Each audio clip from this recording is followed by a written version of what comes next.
Forget Libya. Our next guest says the country we ought to be focused on is the gorilla of the Gulf, Saudi Arabia. So far, the Saudi regime has avoided the wave of revolt sweeping the Arab world.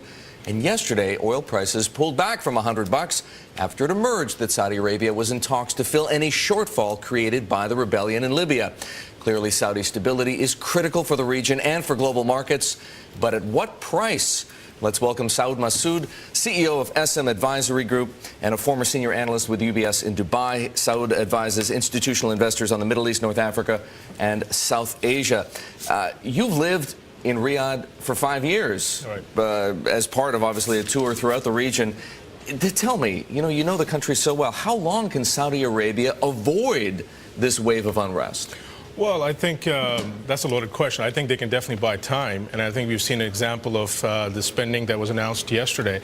But I think the fundamental issue is so much deeper than that. It's about the people. You look at the quality of life, and you look at the gaps, the human development gaps that exist in the region, including Saudi. They have to be addressed head on, and I think that's the core issue, because really Saudi is where the buck stops, in my opinion. You've got the largest economy, essentially, the largest equities market, oil producer, oil reserves, etc. So Saudi needs to set the trend. How vulnerable is Saudi Arabia to the sectarian divide we see flaring in Bahrain next door? Look, I think this is definitely an issue to be flagged. It's on the eastern province. That's where the large concentration. Versus Shiites. Correct, yes. Exactly.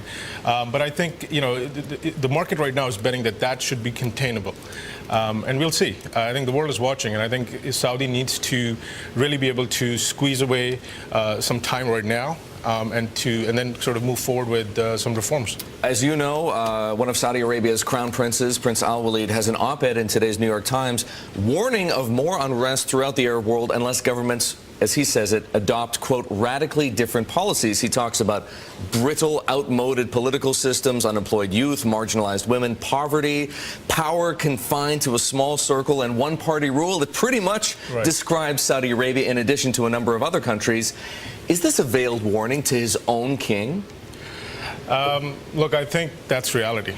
And I think acknowledging that is step one in all of this. And I think if we look at the average age of the youth here, it's all about the young and the more enlightened, I guess, that are looking to seek a better life. And if you deliver that, I think you have the peace and calm and quiet, and you can have a win-win. It's not just about the top 5%, it's also the other 95%.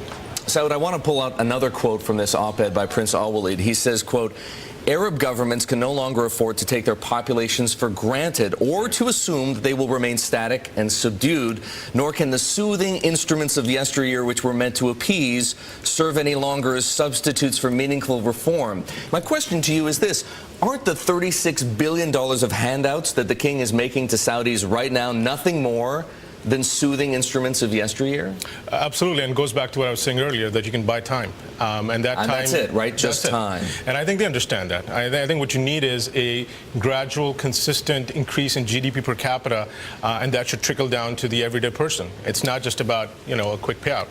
You advise institutional investors. What are you telling them to do?